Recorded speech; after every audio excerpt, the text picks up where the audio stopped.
नमस्कार मित्रों, मैं एडवोकेट आशुतोष कुमार सिंह आपका बहुत बहुत स्वागत करता हूं। मित्रों, आज हम लोग फिर से एक नए टॉपिक के बारे में विस्तारपूर्वक समझेंगे, जो है the dissolution of Muslim marriage act 1939।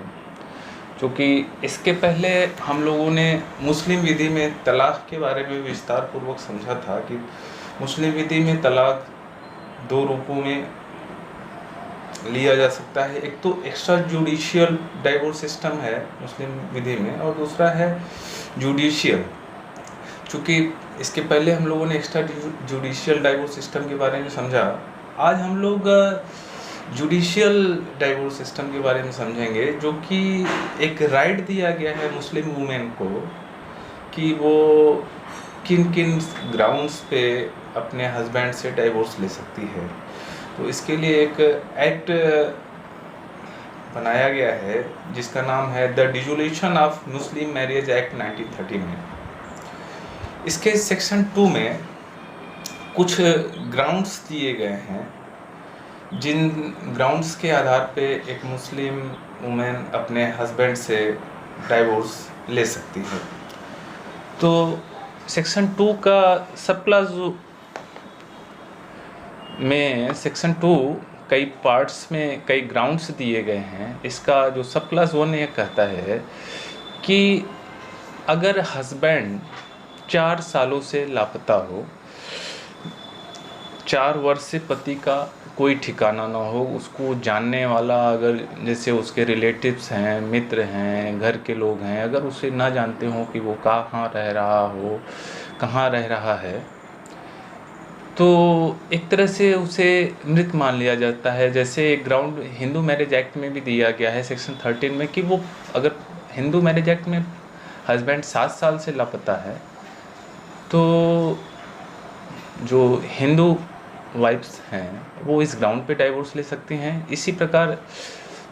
The dissolution of Muslim marriage act 1939 में भी ग्राउंड दिया गया है कि 4 साल से अगर पति लापता हो तो इस ग्राउंड पे पत्नी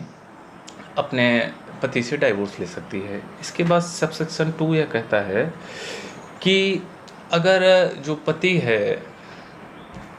मुस्लिम वाइफ्स का जो पति है, वो उसका भरण पोषण न करता हो, मुस्लिम जो वाइफ्स है उसका भरण पोषण अगर उसका हस्बैंड ना करता हो और 2 साल तक लगातार ना करे, तो इस ग्राउंड्स पे भी मुस्लिम वाइफ्स अपने हस्बैंड से डाइवोर्स ले सकती है। इसके अलावा जो तीसरा ग्राउंड यह दिया गया है कि अगर किसी कोर्ट से उसे 7 साल तक की कारावास हो गया हो, 7 साल तक का अगर कारावास हो गया हो पति को और पति जेल में चला गया हो, तो इस ग्राउंड पे भी मुस्लिम वाइफ्स अपने पति से डाइवोर्स ले सकती हैं। अब जो चौथा कारण दिया गया है इसमें कि अगर 3 वर्ष तक मुस्लिम जो हस्बैंड है वो अपने वाइफ का जो वैवाहिक कर्तव्य हैं उसके मतलब उसको देखभाल करना, उसके साथ रहना, अपनी ड्यूटी जो हस्बैंड्स की ड्यूटी है वो उचित ढंग से अगर ना उसका क्रियान्वयन करे, उसका पालन न करे, उसको न देखे ताकि, तो इस ग्राउंड पे भी मुस्लिम वाइफ्स डाइवोर्स ले सकती हैं। अब इसके अलावा जो अगला ग्राउंड दिया गया है, अगर पति इम्पोटेंट हो, नपुंसक हो, शादी के समय अगर नपुंसक रहा हो, प्रेजेंट टाइम में भी अगर नपुंसक हो, तो और उससे कोई सेक्सुअल रिलेशनशिप न बन पाया हो, न बना पाता हो, तो इस ग्राउंड पे भी मुस्लिम वाइफ्स अपने पति से डाइवोर्स ले सकती हैं। जो अगला ग्राउंड इसमें दिया गया है, अगर पति 2 वर्ष तक उन्मुक्त अवस्था में रह रहा हो और उग्र रतिज रोगों से पीड़ित हो, मतलब कि मेंटल डिस्टर्बेंस की अवस्था में रह रहा हो, और वेनरल डिजीज़, यह वेनरल डिजीज़ का भी एक ग्राउंड हिंदू मैरिज एक्ट में भी है और इसमें भी है, संचारी रोगों से ग्रसित हो। Venereal disease and suppose that जैसे HIV रोग उसको हुआ हो, HIV पॉजिटिव हो, तो इस ग्राउंड पे भी मुस्लिम वाइफ्स अपने पति से डाइवोर्स ले सकती हैं। और इसके बाद अगला ग्राउंड यह दिया गया है कि अगर उसकी शादी 15 वर्ष से पहले हो गई हो और उसने 18 वर्ष से पहले उसको अपनी शादी को मानने से इनकार कर दिया हो, लेकिन जब विवाह हुआ हो उसके बाद उसका सेक्सुअल रिलेशनशिप न बना हो अपने हस्बैंड से, तो यह भी ग्राउंड हो सकता है मुस्लिम वाइफ्स का अपने हस्बैंड से डाइवोर्स लेने का। इसके बाद अगला ग्राउंड यह दिया गया है कि पति पत्नी के साथ क्रूरता का व्यवहार करता हो। अगर पति पत्नी के साथ क्रूरता का व्यवहार कर रहा हो तो वो भी इस ग्राउंड पे भी डाइवोर्स ले सकते हैं। क्रूरता कई प्रकार से हो सकता है, जैसे मेंटल क्रूएलिटी, फिजिकल क्रूएलिटी और तमाम क्रूएलिटी के उदाहरण दिए गए हैं। समय समय पे सुप्रीम कोर्ट, हाई कोर्ट्स द्वारा अपने जजमेंट में बताया गया है कि क्या क्या चीज़ें क्रूरता की श्रेणी में आ गया। अब क्रूरता को इसमें जो मुस्लिम मैरिज डिसोल्यूशन एक्ट है उसमें बताया गया है कि अगर वो शारीरिक क्रूरता करता हो, ठीक, अब वह अगर कुख्यात स्त्रियों की संगति में रह रहा हो जिसका कोई सम्मान न हो, वो स्त्री अगर गलत रिलेशनशिप्स में हैं उनके साथ अगर वो जीवन व्यतीत कर रहा हो, तब भी इस ग्राउंड पे भी मुस्लिम वाइफ्स डाइवोर्स ले सकती हैं। वाइफ्स को अगर वो हस्बैंड अनैतिक जीवन जीने के लिए मजबूर कर रहा हो, किसी अन्य से सेक्सुअल रिलेशनशिप बनाने के लिए मजबूर कर रहा हो, तो इस ग्राउंड पे भी मुस्लिम वाइफ्स डाइवोर्स ले सकती हैं। इसके अलावा अगर जो उसके पर्सनल प्रॉपर्टी है, स्त्री धन है, उसको ट्रांसफ़र कर दे रहा हो, उसको उसका उपयोग उपभोग करने ना दे रहा हो,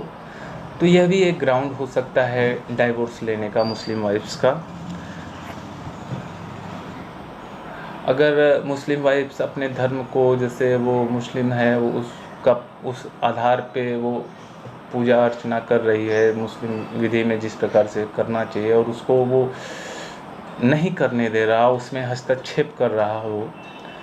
तब यह भी ग्राउंड हो सकता है मुस्लिम वाइफ्स को डाइवोर्स लेने का। इसके अलावा जैसे एक से अधिक वाइफ्स अगर उसने शादी कर लिया है, कई पत्नियां हैं और सबके साथ एक समान व्यवहार न कर रहा हो, तो यह भी एक ग्राउंड हो सकता है मुस्लिम वाइफ्स को अपने हस्बैंड से डाइवोर्स लेने का। इसके बाद जो 9वां आधार दिया गया है कि कोई ऐसा अन्य आधार जो मुस्लिम विधि के अधीन विवाह विघटन के लिए विधिमान हो। जैसे मुस्लिम विधि में अगर कुछ और भी ग्राउंड्स बताए गए हों डाइवोर्स लेने का, तो उन अन्य आधारों पे भी मुस्लिम वाइफ्स डाइवोर्स ले सकती हैं। अब इसमें कुछ परंतु भी जोड़ा गया है। जैसे पहला परंतु क्या है कि सब सेक्शन 3 पर तब तक कोई डिग्री पारित नहीं कर दी जाएगी जब तक दंडावेश अंतिम न हो गए। जैसे मैंने बताया कि अगर पति को 7 साल से अधिक की कारावास हो गया हो, तो जब तक वो आदेश फाइनल न हो जाए, सपोज दैट अगर लोअर कोर्ट का आदेश है और उसने अपील कर दिया है हाई कोर्ट में, तो हाई कोर्ट का जब तक आदेश फाइनल ना हो जाए, या हाई कोर्ट का आदेश है जब तक सुप्रीम कोर्ट में अगर अपील पेंडिंग है, तो जब तक फाइनल आदेश ना हो जाए तब तक इस ग्राउंड पे कोई डाइवोर्स नहीं लिया जा सकता है। इसके अलावा दूसरा परंतु क्या कहता है कि अगर सब सेक्शन 1 में कोई जैसे 4 वर्ष से पति अगर लापता हो, उस ग्राउंड पे डाइवोर्स ले लिया गया हो, और तब यह जो ग्राउंड डाइवोर्स की डिग्री पारित की गई है इस ग्राउंड पे, तो वो 6 महीने तक प्रभावी नहीं होगी। 6 महीने के बाद ही वो प्रभाव में आएगी, क्योंकि 6 महीने के अंदर अगर पति आ गया, उसने ऑब्जेक्शन फाइल किया या रेस्टोरेशन फाइल किया कि नहीं मैं किसी कारणों से लापता था, कोई कारण बताता है, तो वो डिग्री रिस्टोर कर दी जाएगी। अब इसका अगला परंतु ये बताता है कि अगर जैसे पति नपुंसकता वाले ग्राउंड पे अगर पत्नी ने डाइवोर्स लिया है, तो वो उसको जब तक साबित न, पति को 1 साल तक का समय मिलेगा। इसमें अगर 1 साल के अंदर पति ने यह साबित कर दिया कि नहीं वो इम्पोर्टेंट नहीं है, वो नपुंसक नहीं है, तब इस आधार पे भी कोई डिग्री पारित नहीं की जाएगी। तो इस प्रकार मित्रों हम लोगों ने समझा कि जुडिशियल डाइवोर्स क्या है मुस्लिम विधि में, मुस्लिम वाइफ्स जो हैं किन किन ग्राउंड्स पे डाइवोर्स ले सकती हैं अपने हस्बैंड से। तो हमने 2 पार्टों में बताया, एक एक्स्ट्रा जुडिशियल डाइवोर्स, एक जुडिशियल डाइवोर्स। तो इस प्रकार हम लोगों ने विस्तार पूर्वक समझा कि मुस्लिम विधि में किस प्रकार से डाइवोर्स हो सकते हैं। अब जो एक अगला पॉइंट हम बनाने जाएंगे वो है कि पत्नी का मेंटेनेंस, जैसे डाइवोर्स के बाद किन किन परिस्थितियों में या पत्नी किन किन राइट्स के अंदर अपने मेंटेनेंस की डिमांड कर सकती है। तो इस टॉपिक पे अगर किसी मित्र की कोई क्वेरी हो, कोई सजेशन हो, तो कृपया कमेंट बॉक्स में लिखें। अगर हमारा यह वीडियो आपको पसंद आया हो तो कृपया इसे शेयर करें, लाइक करें और सब्सक्राइब करें। नमस्कार।